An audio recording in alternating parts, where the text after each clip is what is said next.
오늘 우리 함께 읽으신 말씀 요한복음 20장 24절 31절 말씀 가지고 믿는 자가 되라 라는 제목으로 말씀 전하도록 하겠습니다. 우리 좌우분들 보시면서 인사 한번 하겠습니다. 우리 믿는 자가 됩시다. 믿는 자가 됩시다.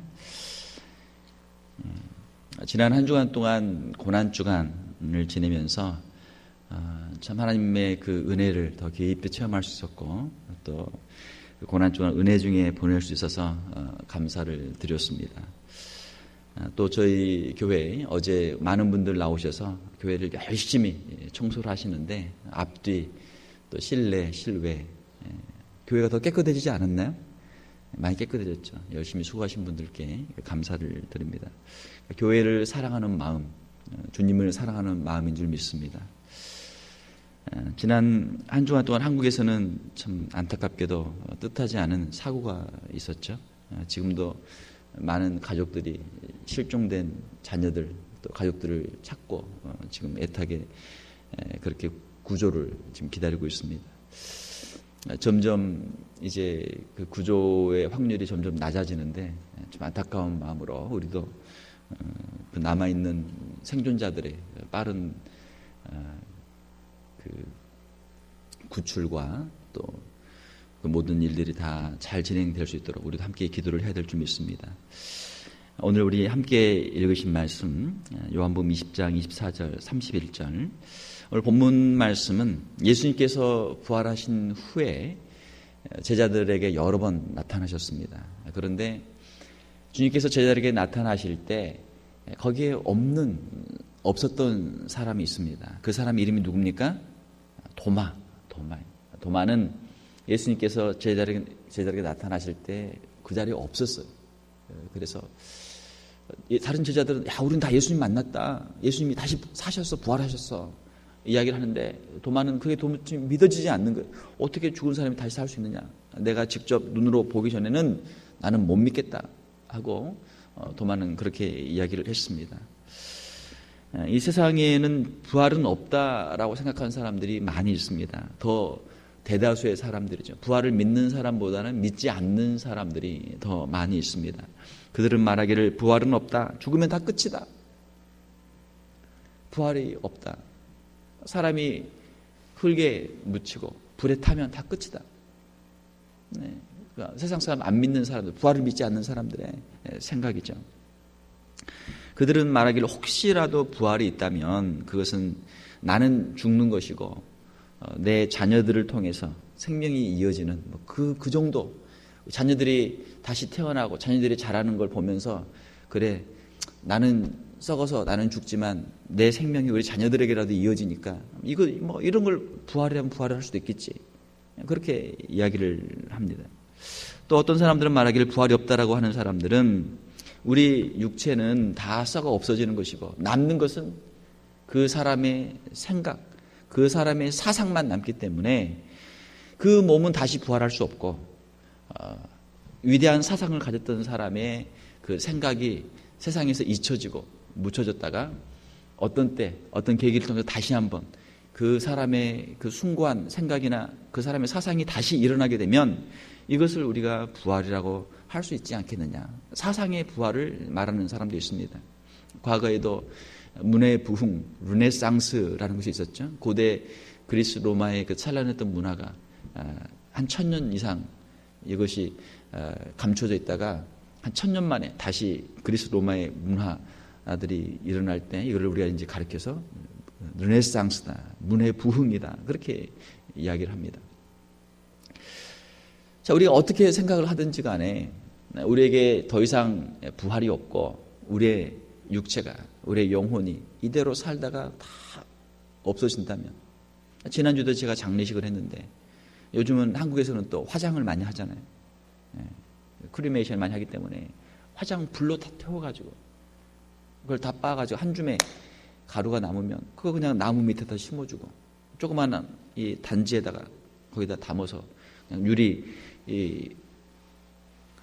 거기 안에 넣어서 거기다 이름 써놓고 부모님의 기일이 되면 찾아가서 그 앞에 가서 인사하고 그 정도라면 만약 우리의 인생이 우리의 생명이 정말 그렇게 그냥 흙에 묻혀서 다 썩어지고 없어지고 불에 타고 다 없어지는 거라면 참 얼마나 허무합니까? 우리가 과연 인생을 산다는 우리의 인생이 도대체 무슨 의미가 있어요? 내가 밥을 많이 먹으면 그게 무슨 소용이 있어요? 잠깐 배부르다 좀 있으면 배고파지고 잠을 많이 자면 무슨 소용이 있습니까? 조금 피로가 풀리지만 또 살면 또 눈 뜨면 또 피곤해지고 살면 살수록 점점 에이징, 점점 나이를 먹기 때문에 점점 노화돼요. 점점 힘이 빠져요. 점점 꿈도 없어지고 희망도 없어지고 힘도 없어지고 하고 싶은 일도 없어지고 다 귀찮고 그냥 내 생명 하나 그냥 간신히 내 생명 하나 그냥 붙잡고 있으면 그거 가지고 그냥 만족을 해야 되고 그것도 나중에 힘들단 말이에요. 그것도 힘들어요. 그것이 만약 우리의 인생의 전부라면 얼마나 안타깝습니까? 부활이 없다. 부활이 없다면 우리의 인생은 허무해지죠. 허무해져요. 우리의 종착지가 공동묘지의 무덤이라면 그것은 허무한 일이죠. 많은 사람들이 부활을 믿지 않고 부활을 믿지 않기 때문에 많은 사람들이 허무주의에 빠지는 것이죠. 절망에 빠지게 되는 것이죠. 자신이 어디에서 왔는지 어디로 가는지 또 왜 살아야 되는지 무엇을 해야 되는지를 알지 못하기 때문에 갈 바를 알지 못하고 방향을 찾지 못하고 사람들이 헤매는 거예요. 어떤 실존주의 철학자는 말하기를 우리 인간은 어떤 존재냐? 세상에 던져진 존재다. 어느 날 눈을 딱 떠보니까 내가 이 지구라는 곳에서 어떤 부모 밑에서 내가 출생하게 된 거예요. 눈을 떠보니까 도대체 여기가 어딘가? 내가 여기 오려고 해서 온 것도 아닌데 도대체 여기는 어딘가? 세상에 던져진 존재다. 그렇게 표현을 했습니다. 인생에 답이 없어요. 인생에 답이 없이 살다가 그냥 죽는 허무한 인생. 이것이 세상에 있는 거의 대부분 모든 사람들의 그런 인생이죠. 실존주의 철학자들은 인생을 가리켜서 부조리라 이렇게 이야기합니다. 부조리는 뭐냐면 모순 덩어리. 왜 우리 인간이 부조리한가? 세계가 부조리한가? 우리 인간은 뭔가 더 고상한 것을 원해. 인생에 더 가치 있는 것을 원해. 동물처럼 먹을 것 주면 그거 가지고 만족하고 끝나는 존재가 아니란 말이에요. 우리 인간은 먹는 것 이상의 육체적인 이상의 것을 추구하는 존재가 우리 인간이에요. 더 고상한 도덕, 더 아름다운 것들, 또 고상한 것들, 영원한 것들을 추구하는 것이 우리 인간이죠. 자, 그런데 우리 인생은 어떤가? 무신론자 철학자인 실존주의자인 장폴 사르트르가 말한 것처럼 인생이란 무의미하고 불합리한 그 자체이며 우리들 앞에는 죽음만이 기다리고 있고 희망이 없다. 그렇게 이야기를 했어요. 또 우리 인간을 보니까 그 마음은 얼마나 고상한가.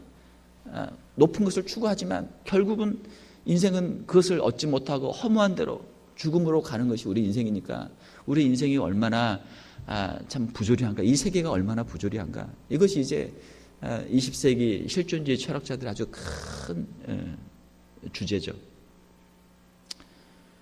그들은 인생을 바라볼 때 인생을 고독하게 바라보고 좌절과 분노와 삶에 대한 무의미와 무관심으로 가득 찬 사람들의 마음을 보면서 이것을 이제 그렇게 부조리로 그렇게 표현한 것입니다. 역시 실존주의 무신론적 실존주의 철학자였던 알베르트 까뮈는 이방인이라고 하는 소설을 써서 1957년에 노벨 문학상을 받았습니다. 이방인에 보게 되면 삶의 의미를 상실한 한 인간의 모습을 거기에 잘 그리고 있어요. 사실은 그 주인공이 바로 자기 작가죠. 작가의 자기 마음이 거기에 투영이 되어 있는 것이죠.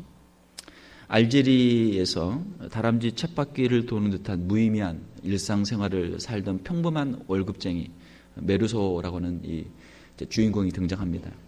어머니의 장례식이 있었어요. 어머니가 세상을 떠났습니다. 보통 사람들이면 어머니의 장례식을 치르고 얼마나 큰 슬픔과 상실에 잠기겠습니까? 그런데 이 사람은 이제 메르소는 인생은 어디서 왔는지도 모르고 어디로 가는지도 모르고 그냥 그렇게 살다가 가는 것이고 누구나 다 그렇게 가는 것이고 죽음이 무슨 대수냐.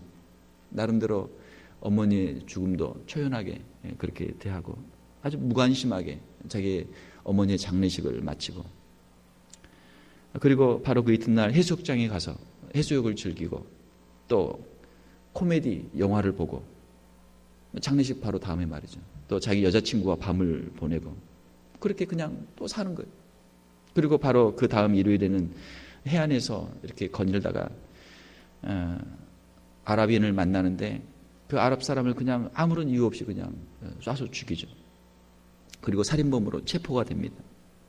재판에 회부되어서 왜 이 사람을 죽였느냐 범행 동기를 물으니까 그가 대답하기를 이것은 다 태양 탓입니다. 그러니까 살인의 동기가 단지 강렬한 햇빛 때문에 그냥 그게 그냥 마음에 안 들어서 그냥 총을 쏴서 그 사람을 죽인 것이죠. 독방에서 사형의 집행을 기다리고 있는 이 주인공 메르소에게 사제가 찾아왔습니다. 당신이 죄를 짓고 사람을 죽이고 세상을 떠나게 되는데 당신의 죄를 회개를 하고 용서를 구하고 속죄를 하고 마지막 세상을 떠나도록 해라. 내가 도와주겠다. 속죄의 기도를 하도록 그렇게 이야기를 합니다. 그런데 이 주인공 메르소는 그걸 거절하죠. 왜냐하면 내세도 없고 사는 것도 살아있으나 죽어있으나 그것이 그거고 아무 상관이 없는 거고 자기가 한 일에 대해 전혀 죄책감도 없고 기성에 있는 모든 가치와 습관을 다 무관심하게 대하면서 인생에는 어떤 의미도 없기 때문에 무엇을 해도 그것이 아무 문제가 되지 않는 거예요.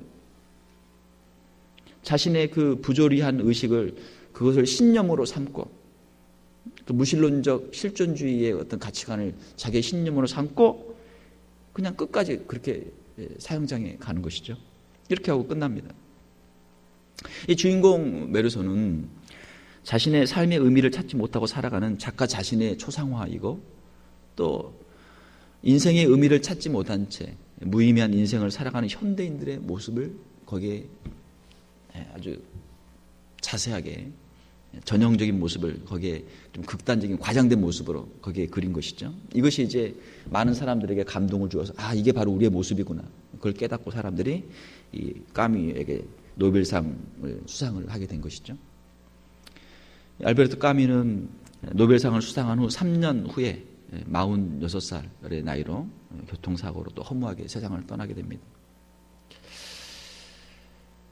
이 무신론적 실존주의 철학자들은 말하기를 우리는 내세를 알 수 없고 내세를 우리는 믿을 수 없고 그냥 우리가 던져진 이 세계에서 우리가 처한 이 삶의 한계 상황 속에서 그냥 허무하면 허무한 대로 죽으면 죽는 대로 그냥 그것을 직시하고 그냥 그대로 우리는 살겠다. 이것이 이제 무신론적 실존주의자들의 그런 고백이죠. 알베르토 까미가 이야기한 것처럼 무신론의 인생은 어떻습니까? 그것은 마치 시지프스가 그 신화에 보게 되면 시지프스가 신들의 형벌을 받아서 높은 산에서 돌이 굴러 떨어집니다. 큰 바위가 굴러 떨어져요. 그러면 그걸 다시 그 산 정상으로 다시 가지고 밀고 올라가야 돼요. 거기다 갖다 세워놓으면 어때요? 다시 중력이어서 다시 또 떨어지는 거예요. 또 떨어지면 다시 그걸 다시 또 올려야 돼요. 이렇게 계속 반복하는 거예요.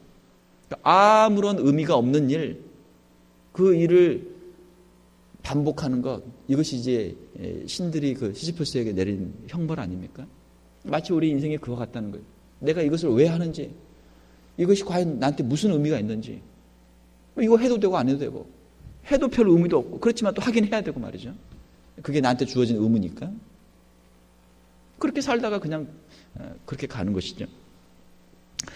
이것이 실존주의, 무신론적 실존주의의 가치관을 가지고 있는 사람들이 그리는 인간의 모습이에요. 이 세상을 살아가는 사람들의 모습입니다. 사랑하는 성도 여러분, 하나님을 찾고 만날 때에만 우리의 인생의 의미를 우리가 찾을 수 있고 우리 인생의 목적을 찾을 수 있고 우리 자신의 존재를 하나님의 형상으로 지음받은 우리 자신의 존재를 우리가 회복할 수 있게 되는 줄 믿습니다. 부활이 없다면 얼마나 허무한 인생입니까? 오늘날도 도마와 같이 부활을 믿지 않는 사람들이 많아요. 대부분의 사람들이 그래요. 도마가 부활을 믿지 못했던 이유는 무엇입니까? 그것은 예수님께서 나타나실 때 다른 제자들과 함께 있지 않고 자기 혼자 어디 가 있었어요. 혼자 어디 가셨나 모르겠어요. 그러나 그는 다른 제자들과 같이 예수님을 기다리지 못했고 혼자 어딘가 세상 일에 바빴겠죠. 사랑하는 성도 여러분, 우리가 신앙의 이 체험을 위해서는 신앙 공동체 안에 있는 것이 중요한 줄로 믿습니다. 신앙 공동체 안에 있으면 함께 영적인 경험들을 해나갈 수 있어요. 그러나 우리가 혼자 떨어져 나가면 우리의 신앙이 금방 약해져요. 금방 식어져요. 우리가 교회에서 함께 예배드리고 성도와 서로 교제하고 기도하고 하나님의 역사를 체험하는 이 신앙 공동체, 우리 교회가 하나님이 주신 축복이고 우리가 반드시 여기에 우리가 참여하고 함께 있어야 될 줄로 믿습니다. 교회 모임들에 더 열심을 내고 참여할 때 하나님께서 우리에게 신앙의 체험들도 주시고 예수님을 만날 수 있는 그런 경험들도 허락해 주시고 우리의 신앙의 영적인 성장들도 이루어갈 수 있게 되는 줄로 믿습니다. 26절 28절에 보게 되면 부활하신 예수님을 만난 도마의 경험이 기록이 되어 있습니다. 나중에 도마가 다른 제자들과 함께 있을 때 예수님께서 다시 나타나셨습니다. 그리고 의심하는 도마에게 주님의 못 박힌 손을 보여주시고 창에 찔린 옆구리에 손을 넣어보라 말씀하시고 예수님의 그 부활의 몸을 보여주셨어요. 그리고 도마에게 말씀합니다. 27절에 보게 되면 믿음 없는 자가 되지 말고 믿는 자가 되라. 한번 따라서 해봅시다. 믿음 없는 자가 되지 말고 믿는 자가 되라. 주님께서는 도마에게 말씀하셨고 오늘 저와 여러분들에게도 똑같은 이 말씀을 주시는 줄로 믿습니다. 주님은 오늘 또 우리에게 말씀하시는 거예요. 오늘 또 믿음 없는 우리에게 믿는 자가 되라 그렇게 말씀하시는 거예요. 왜냐하면 믿음이 없이는 하나님을 기쁘시게 할 수 없기 때문에 그래요. 우리가 믿음으로 천국에 들어가고 믿음으로 죄 용서받고 믿음으로 하나님 주신 모든 복을 다 누릴 수 있기 때문에 너희는 믿는 자가 되라. 믿는 자가 되라. 믿지 않으면 어떻게 됩니까? 믿지 않으면 이 세상의 절망 속에서 허무 속에서 살다가 죄 짓고 범죄하다가 죄책감도 없이 범죄하고 결국은 사탄에게 속아서 죄를 짓다가 멸망하는 거예요. 도마는 예수님 앞에 엎드려서 예수님을 만난 도마는 예수님께 나의 주님이시오 나의 하나님이십니다. 이렇게 고백합니다. 우리가 이 봄의 부활의 이 계절, 부활절을 맞이하게 되는데 그러니까 주님의 부활의 증거들이 참 많이 있습니다. 이 추운 겨울에는 나무들이 다 죽은 것처럼 보여요. 그러나 봄이 되면 거기에서 새싹이 돋아나고 꽃이 피어나고 야, 이 나무가 살아있었구나. 나 이 나무 죽은 줄 알았는데 이 나무 살아있는 나무였구나. 그러니까 우리 인생 가운데도 우리 힘으로 해결할 수 없는 문제들 마치 우리가 요나의 그 큰 물고기 속에 갇혀 있는 것 같은 그 상황 속에서도 하나님께 우리가 기도할 때 하나님께서 우리를 구원해 주시고 하나님의 그 도우심을 체험하게 하는 역사들이 우리의 삶 가운데 일어날 수 있기를 주님의 이름으로 축원합니다. 우리의 인생 가운데 부활의 경험들이 많이 있어요. 예수님의 부활의 증거들은 많이 있지만 몇 가지만 간단하게 말씀드리면 첫 번째로는 예수님의 무덤이 없습니다. 돌아가신 분은 돌아가신 분의 무덤이 있어요. 돌아가신 분의 이름을 해서 이 바로 옆에도 가면 무덤이 많잖아요. 일반 사람들도 무덤이 있지만 특별히 위대한 사람들, 특별히 큰 일을 했던 사람들은 반드시 무덤이 있습니다. 중국에 가면 공자님의 묘가 있고 인도에 가면 석가모니 부처님의 묘가 있고 또 사우디아라비아 가면 또 마호멧의 묘가 있고 말이죠. 요 가까이 마운트 버는 조지 워싱턴의 묘도 있고 어디든지 가면은 묘가 다 있어요. 특별히 유명한 사람일수록 그 묘를 크게 만들어 놓습니다. 묘가 없는 사람은 이제 별 볼 일 없거나 그런 사람이죠. 예수님은 어떤 분입니까? 예수님은 아주 유명한 분이에요. 예수님의 묘가, 예수님의 무덤이 없을 리가 없어요. 그런데 예수님의 무덤이 없는 이유는 무엇입니까? 예수님이 거기 계시지 않기 때문에 그런 거예요. 예수님이 다시 부활하셔서 예수님이 살아서 승천하셨기 때문에 예수님의 무덤이 없는 줄로 믿습니다. 예수님의 빈 무덤이 예수님의 부활의 가장 큰 증거가 되는 것이죠. 많은 또 증거들이 있지만 두 번째로는 제자들의 변화를 우리가 볼 수 있습니다. 예수님의 제자들이 예수님을 잘 따라다녔어요. 3년 동안 열심히 제자 훈련을 받았습니다. 그러나 예수님이 십자가에 못 박힐 때 제자들이 다 도망갔어요. 예수님의 제자 요한만 예수님의 십자가 밑에서 예수님의 모친 마리아를 받는, 그 공양할 책임을 받는 그런 모습만 복음서에 기록이 되어 있습니다. 베드로도 예수님을 3번이나 부인하고 다 도망갔어요. 다른 제자들은 뭐 이름도 안 나와요. 자, 그런 제자들이 어떻게 생명을 걸고 복음을 증거하는 사람들이 됐습니까? 어떻게 위대한 사도들이 됐습니까? 예수님의 부활을 그들이 목격하고 그들이 성령을 받았기 때문에 그들이 위대한 사도들, 복음 증인의 사도들이 된 줄로 믿습니다. 자신이 믿지 않는 것, 자신이 보지 않는 것을 위해 생명을 걸 사람이 누가 있어요? 자기가 예수님을 따라다니고도 예수님이 십자가에 못 박히니까 다 도망가는 사람인데 예수님의 부활을 체험하지 않았다면, 예수님의 그 부활을 증거하기 위해서 자신의 생명을 걸 사람이 누가 있습니까? 아무도 없단 말이에요. 예수님을 십자가에 팔고 자살한 가룟 유다를 제외한 나머지 모든 제자들이 예수님을 만났고 그들의 인생이 변화됐고 그들이 위대한 부활의 증인으로 쓰임받은 줄로 믿습니다. 이것이 예수 그리스도의 부활의 증거예요. 세 번째 부활의 증거는 교회의 복음의 역사입니다. 복음의 역사. 예루살렘에서 120명 작은 무리로 시작했던 그 모임이 예루살렘에서 온 유대와 사마리아, 그리고 소아시아, 그리고 그리스, 로마, 유럽, 미국, 또 남미, 한국, 아시아, 아프리카 전 세계에 복음이 증거됐어요. 만약 예수 그리스도의 부활이 없었다면 교회는 시작할 수도 없었고, 교회가 증거하는 예수 그리스도의 이 부활의 복음의 능력이 없다면 이러한 역사가 어떻게 가능하겠습니까? 주님의 부활의 복음은 예루살렘에서 시작해서 온 세상에 전파가 되고 지금 현재 전 세계 71억의 인구가 있는데 71억의 인구 가운데 3분의 1, 23억이 크리스찬입니다. 할렐루야. 주님의 말씀의 약속이 그대로 이루어지고 있어요. 주님이 마태복음 24장에 온 천하에 복음이 전파되리니 그제야 끝이 오리라. 모든 민족에게 복음이 전파되면 주님이 오신다고 말씀하셨는데 지금 그러한 역사들이 이루어지고 있는 줄 믿습니다. 이미 전 세계 97%의 언어로 성경이 다 번역이 되었어요. 그리고 이제 3%만 남았는데 3%는 아주 소수, 극소수의 소수 민족들, 자기들 언어도 없고 그러니까 말은 있지만 자기들 글도 없는 그런 사람들, 그런 부족들, 그런 부족 언어들만 지금 남아있어요. 위클리프에서는 이제 앞으로 한 20년, 30년 안에 모든 그 소수, 약 한 3,000개 소수 부족들의 언어들까지 다 성경 번역이 시작되고 또 지금 컴퓨터가 엄청나게 발달하고 있기 때문에 신속하게 그 일들이 진행될 것으로 기대를 하고 있습니다. 복음의 역사가 예루살렘에서 시작해서 지금 온 세계에 퍼져 있어요. 우리는 마지막에 이 마지막 종말의 시대를 살고 있는 줄 믿습니다. 왜? 성경에 예언한 대로 하나님 말씀에 약속한 대로 그대로 지금 진행이 되고 있으니까. 이것이 예수 그리스도의 부활의 증거가 되는 것이죠.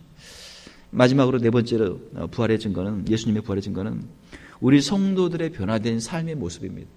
부활하신 예수 그리스도를 만난 제자들이 변화했듯이 오늘날도 부활하신 예수 그리스도의 이 복음, 십자가의 복음, 예수 그리스도의 부활의 복음을 체험한 사람들이 그들의 삶이 변화되고 술주정뱅이가 술을 끊고 남을 구타하던 사람들이 이제는 평화로운 사람들이 되고 다른 사람들을 미워하던 사람들이 이제는 용서하는 사람들이 되고 세상이 줄 수 없는 기쁨과 평강을 누리게 되고 이 놀라운 복음의 능력을 체험하는 삶을 통해서 예수 그리스도의 이 복음이 증거가 되고 있어요.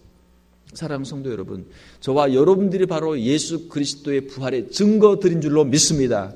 그 증거들이 될 수 있기를 주님의 이름으로 축원합니다. 예수님을 만나면 그 인생이 변화되게 돼 있어요. 이 세상이 끝이 아니다. 나도 영원한 부활을 바라보며 영원한 천국을 바라보며 나도 이 나그네 인생을 믿음으로 살아가리라. 수많은 성도들의 복음에 대한 헌신과 열정을 통해서 하나님의 나라가 역사가 이루어지고 있는 것이죠.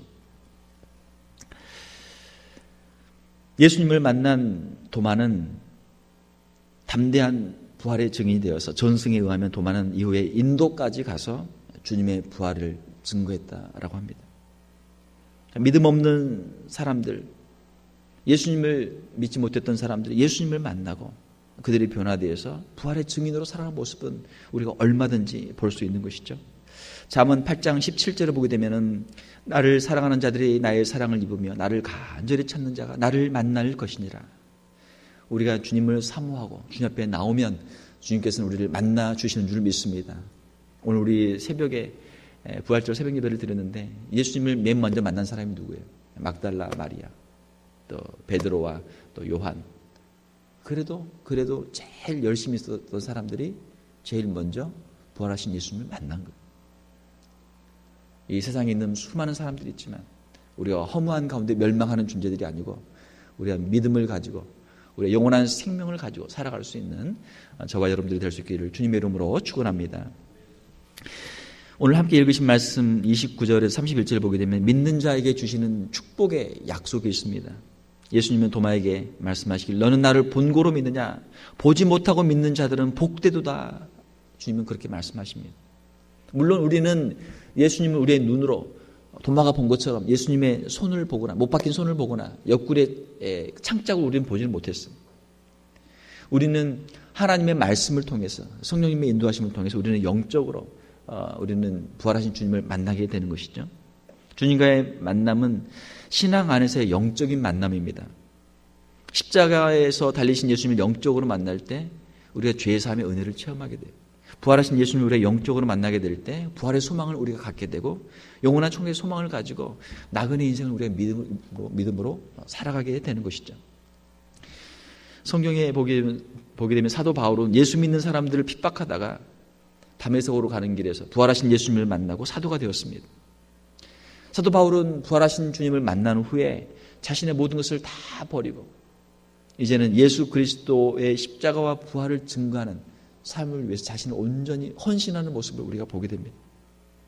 사도 바울은 예루살렘, 소아시아, 그리스, 그 다음에 당시 유럽의 수도였던 로마에서 복음을 전했고 또 학자들에 의하면 그 당시에 유럽의 땅끝이었던 스페인까지 가서 복음을 전했다. 그렇게 이야기합니다. 예수 믿는 사람들 핍박하던 사울이 복음을 증거하는 예수 그리스도의 부활을 증거하는 사람이 되어서 자신의 모든 것을 헌신할 수 있었던 그 이유는 바로 그가 부활하신 주님을 만났기 때문이죠. 저도 이제 이 목사가 되는 과정에 저도 나름대로 인생에 여러 가지 경험들이 많이 있었습니다. 저도 어릴 때부터 모태신앙이 있었고 어릴 때부터 주일학교에서 성경을 배웠고 또 중고등부 유스그룹 수련회에 가서 죄도 회개하고 예수님도 구주로 영접하고 은혜도 많이 체험하고 대학교 다니면서 수련회도 열심히 다니고 열심히 전도도 하고 있었어요. 그러나 우리의 신앙에 있어서도 이 믿음의 그 차원들이 있습니다. 믿음의 깊이가 있어요. 제가 제 자신을 온전히 주님께 헌신하고 제가 이 목회자의 길에 나서게 된 것은 제가 대학 시절에 성경을 읽다가 성경 말씀을 읽다가 예수님을 제가 영적으로 인격적으로 만나는 체험이 있었어요. 말씀을 통해서. 말씀을 읽는 가운데 십자가를 바라보면서 주님이 나를 위해서 십자가에서 피를 흘리셨고 주님이 나의 모든 죄를 다 대속해 주신 그 사실이 저에게 확신으로 다가왔어요. 큰 은혜로 다가왔습니다. 그래, 이제는 이 십자가의 복음을 전해야 되겠다. 이 십자가를 증거하는 삶을 살아야 되겠다. 저의 남은 인생을 주님 앞에 올려드리고 제가 신학교를 가게 됐습니다. 사랑하는 성도 여러분, 우리 기독교는 죄 용서의 복음입니다. 십자가, 우리가 주님의 십자가를 의지하는 이유는 무엇입니까? 우리는 어쩔 수 없는 연약한 인생이고 주님께서는 우리에게 찾아오셔서 우리의 죄를 용서해 주시고 우리를 구원해 주시는 우리의 구원자이시기 때문에 이것이 기독교의 복음이에요. 예수 그리스도를 증거할 때 예수 그리스도의 속죄의 은혜와 예수 그리스도를 통한 하나님의 사랑, 이것이 복음이죠. 우리는 그 믿음으로 우리는 축복을 누립니다.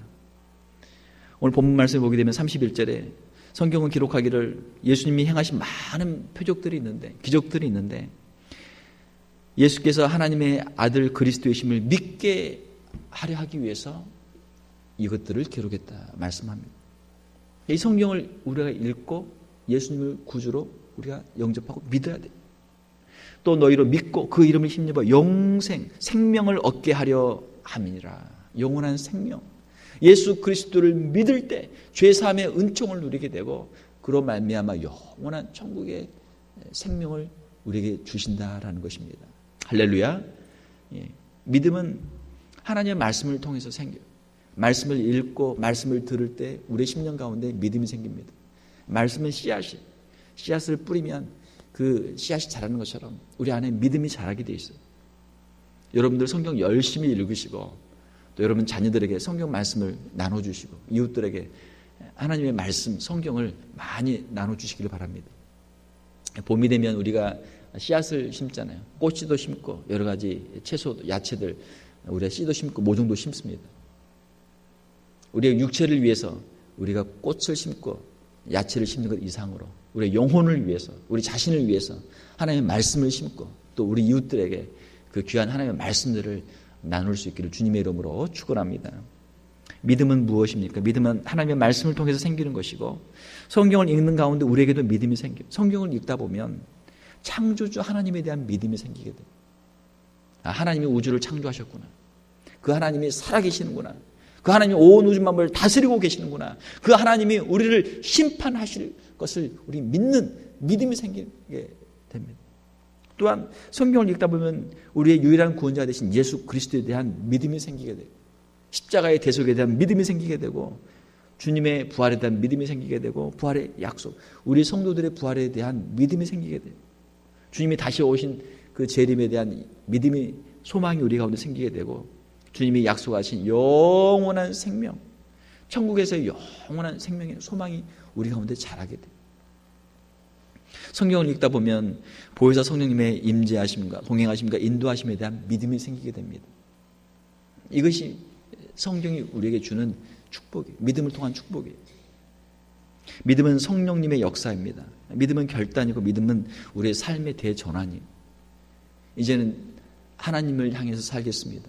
이제는 천국을 바라보며 살겠습니다. 인생의 허무가 아니고 인생의 절망이 아니고 인생의 죽음이 아니고 이제는 영원한 생명을 위해서 살겠습니다. 영원한 천국을 위해 살겠습니다. 말씀을 맺겠습니다. 사랑하는 성도 여러분, 부활하신 예수님을 만나기 전까지는 우리는 살아도 사는 것이 아닙니다. 살아도 살아있다고 말할 수가 없어요. 잠깐 영원한 하나님의 시간 속에서 잠깐 있다가 그냥 사라지는 불꽃처럼 아무런 의미가 없는 그런 존재죠. 부활하신 주님을 우리가 만날 때 우리에게 미래가 있고 우리에게 소망이 있고 우리에게 행복이 있는 줄 믿습니다. 예수님을 만나면요, 인생의 문제가 다 해결돼요. 우리가 당하고 있는 고난들, 우리의 육체적인 질병, 경제적인 어려움, 우리가 가지고 있는 인간관계의 문제, 모든 문제가 다 눈 녹듯이 해결이 돼요. 주님은 크시기 때문에.